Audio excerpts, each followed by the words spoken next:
ಮುದ್ದು ಸೊಸೆ ಸಂಚಿಕೆಯನ್ನು ನೋಡಬೇಕು ಅಂತೇಳಿದ್ರೆ ನಮ್ಮ ಚಾನಲ್ನ ಸಬ್ಸ್ಕ್ರೈಬ್ ಮಾಡಿ, ವಿಡಿಯೋನ ಲೈಕ್ ಮಾಡಿ, ಶೇರ್ ಮಾಡಿ.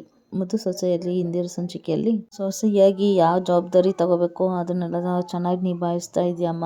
ನೀನು ನನ್ನ ಮುದ್ದು ಸೊಸೆ ಅಂತ ಹೇಳ್ಕೊಳ್ಳೋಕ್ಕೆ ನನಗೆ ಹೆಮ್ಮೆ ಆಗ್ತಿದೆ. ಶಬಾಷ್, ನಿನಗೆ ಏನು ಬಹುಮಾನ ಕೊಡಬೇಕು ಅಂತಲೇ ಗೊತ್ತಾಗ್ತಿಲ್ಲ ನನಗೆ ಅಂತೇಳಿ.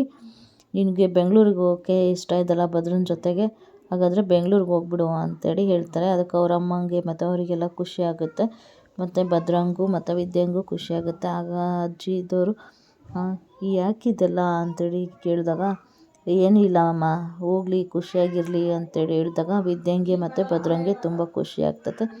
ಅದಾದಮೇಲೆ ಸುಭಾಷ್ಗೆ, ನೀನು ನಮ್ಮ ಫ್ಯಾಕ್ಟ್ರಿನ ನೀನು ನೋಡ್ಕೋ, ಗ್ರಾನೈಟ್ ಬಿಸ್ನೆಸ್ ನೋಡ್ಕೋ, ಅದರಲ್ಲಿ 50% ನೀನು ತಗೊಂಡು ಇನ್ನು 50%ನ ಅಟ್ಟಿಗೆ ಕೊಟ್ಬಿಡು ಅಂತೇಳಿ ಭದ್ರ ಅವ್ರ ತಂದೆ ಹೇಳ್ತಾರೆ.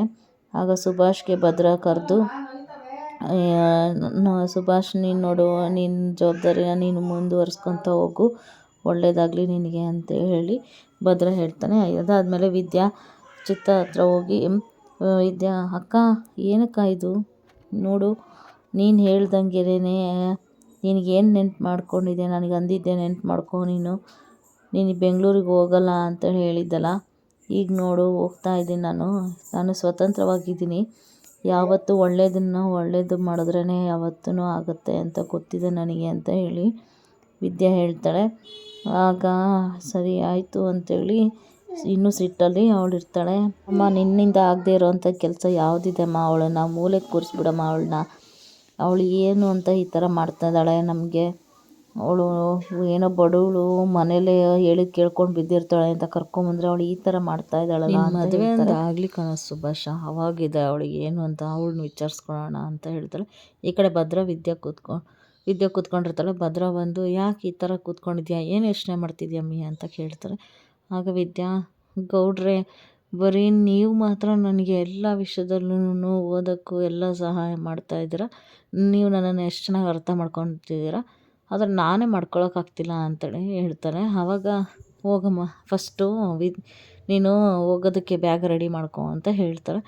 ಆಗ ಗೌಡ್ರೆ, ನೀವು ಹೆಂಗೆ ನನ್ನ ಆಸೆ ಎಲ್ಲ ತಿಳ್ಕೊಳ್ತೀರಲ್ಲ, ಆ ಥರ ನಾನು ನಿಮ್ಮ ಬಗ್ಗೆ ಎಲ್ಲ ತಿಳ್ಕೊಬೇಕು ಅಂತೇಳಿ ಅಂದ್ಕೊಂಡಿದ್ದೀನಿ ಅಂತ ಹೇಳ್ತಾಳೆ.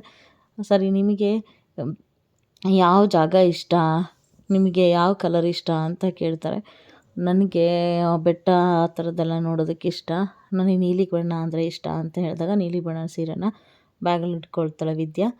ಬ್ಯಾಗಲ್ಲಿ ಇಟ್ಕೊಂಡ್ಮೇಲೆ, ನನ್ನ ಹೆಂಡ್ತಿ ಯಾಕೋ ನನ್ನ ಬಗ್ಗೆ ಎಲ್ಲ ತಿಳ್ಕೊಳ್ಳೋಕ್ಕೆ, ನನ್ನ ಆಸೆ ಎಲ್ಲ ತಿಳ್ಕೊತಾ ಇದ್ದಾಳಲ್ಲ, ಇದು ಪರವಾಗಿಲ್ಲ, ಚೆನ್ನಾಗೇ ಅರ್ಥ ಮಾಡ್ಕೋತಾ ಇದ್ದಾಳೆ ಅಂತೇಳಿ ಹೇಳ್ತಾಳೆ. ಈ ಕಡೆ ಭದ್ರ ಅವರಪ್ಪ ಅಲ್ಲಿ ಫೋನಲ್ಲಿ ಮಾತಾಡ್ತಾ ಇರ್ತಾರೆ. ಆಗ ಭದ್ರನ ಕರೆದ್ಬಿಟ್ಟು, ಭದ್ರ ಬಾರೋ ಇಲ್ಲಿ, ಈಗ ನೀವು ಊರಿಗೆ ಹೋಗ್ತಾ ಇದೆಯಲ್ಲ, ಅದಕ್ಕೆ ಗಣಪತಿ ಹಬ್ಬನ ಹೆಂಗೆ ಮಾಡೋದು ಅಂತ ಗೊತ್ತಾಗಲಿಲ್ಲ ಅಂತೇಳಿ ಹೇಳ್ತಾ, ಏನಪ್ಪಯ್ಯ, ನಾವು ಇನ್ನೂ ಹಬ್ಬ ಎಲ್ಲ ಮುಗಿಸ್ಕೊಂಡೇ ಹೋಗೋದು, ಹಟ್ಟಿಲೆಲ್ಲ ಹಬ್ಬ ಮುಗಿಸ್ಕೊಂಡೇ ಹೋಗೋಣ ಅಂತೇಳಿ ಮಾತಾಡಿದ್ವಲ್ಲ ಅಂತ ಹೇಳ್ದಾಗ, ಸರಿ ಆಯ್ತಪ್ಪ, ಹಂಗಾದ್ರೆ ಎಲ್ಲರಿಗೂ ನಾನು ಕರಿತಾ ಇರ್ತೀನಿ ಅಂತೇಳಿ ಫೋನ್ ಮಾಡಿ ಎಲ್ರಿಗೂ ಕರೀತಾರೆ. ಆಗ ಇಲ್ಲಿ ಭದ್ರನ ಹತ್ರ ಬಂದು ಭದ್ರ ವಿದ್ಯಾ ಇಬ್ಬರು ಮಾತಾಡ್ತಾ ಇರ್ತಾರೆ. ಈ ಸತಿ ಗಣೇಶ ಹಬ್ಬ ತುಂಬ ಜೋರಾಗಿ ಮಾಡಬೇಕು ಅಂತ ಅಂದ್ಕೊಂಡಿದ್ದಾರೆ ಅಪ್ಪ ಅಂತ ವಿದ್ಯಾನ ಹತ್ರ ಹೇಳ್ತಾನೆ ಭದ್ರ.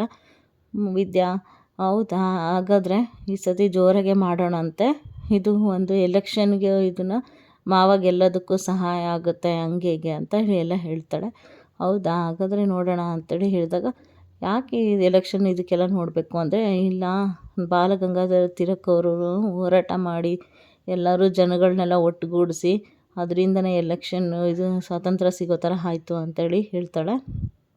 ಈ ಕಡೆ ಭದ್ರ ಮತ್ತು ಅವರು ಫ್ರೆಂಡ್ ಕೊಟ್ಲೆ ಅವರಿಬ್ಬರೂ ಬಂದು, 3 ಜನನೂ ವಿದ್ಯಾ ಅವರೆಲ್ಲ ಬಂದು ಅವ್ರ ಮಾವನ ಹತ್ರ ಮಾತಾಡ್ತಾರೆ, ಎಲೆಕ್ಷನ್ಗೂ ಸಹಾಯ ಆಗುತ್ತೆ ಅಂತೇಳಿ.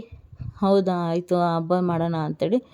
ಆಗ ಅದೇ ಟೈಮಲ್ಲಿ ಇವಳು ಬೇಜಾರಾಗಿರ್ತಾರೆ. ಭದ್ರ ಅವ್ರ ಅಪ್ಪ ಅಮ್ಮ ಇಬ್ಬರೂ, ಯಾಕೆ ಬೇಜಾರಾಗ್ತಿದ್ಯಾ ಅಂತ ಗೊತ್ತಿದೆ ಅಂತೇಳಿ ಭದ್ರ ಅವರಪ್ಪ ಹೇಳ್ತಾರೆ. ನೀನೇನು ಕಣ್ಣೀರು ಹಾಕ್ಬೇಡ ಅಂತೇಳಿ ಭದ್ರ ಅವರಪ್ಪ ಹೇಳ್ತಾರೆ.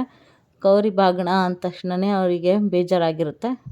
ಹಬ್ಬನ ಅವತ್ತಿಂದನೇ ನಾವು ಎಲೆಕ್ಷನ್ ಪ್ರಚಾರನ ಸ್ಟಾರ್ಟ್ ಮಾಡೋಣ, ಹಬ್ಬದ ದಿನದಿಂದನೇ ಎಲ್ಲರನ್ನೂ ಊರಿನ ಅಕ್ಕಪಕ್ಕ ಎಲ್ಲರನ್ನೂ ಕರೆದ್ಬಿಟ್ಟು ನಾವು ಹಬ್ಬ ಜೋರಾಗಿ ಮಾಡೋಣ ಅಂತ ಹೇಳ್ತಾರೆ. ಹೌದು, ಒಳ್ಳೆ ಐಡಿಯಾ ಕಣೋ, ಇದೆಲ್ಲ ಚೆನ್ನಾಗೇ ಇದೆ ಅಂತ ಹೇಳಿದಾಗ ಭದ್ರ ಅವ್ರ ತಂದೆ, ಆಗ ಈ ಐಡಿಯಾ ಕೊಟ್ಟಿದ್ದು ನಾನಲ್ಲಪ್ಪ, ಇದೂ ಕೂಡ ವಿದ್ಯೆಂದೆ ಅಂತ ಹೇಳಿದಾಗ, ಓ ನೀನು ನೋಡಮ್ಮ ತಕ್ಕ ಸೊಸೆ, ಎಲ್ಲನೂ ಜವಾಬ್ದಾರಿನೂ ಓಡಾಡೋದು ಎಲ್ಲನೂ ನೀನೇ ನೋಡ್ಕೋಬೇಕು, ಅದೇನೇನು ಅಂಥೇಳಿ ಏನು ಬೇಕಾಗುತ್ತೆ ಅದೆಲ್ಲನೂ ನೀವೇ ರೆಡಿ ಮಾಡ್ಕೊಳ್ರಿ ಅಂಥೇಳಿ ಭದ್ರ ಅವ್ರ ತಂದೆ ಹೇಳ್ತಾರೆ.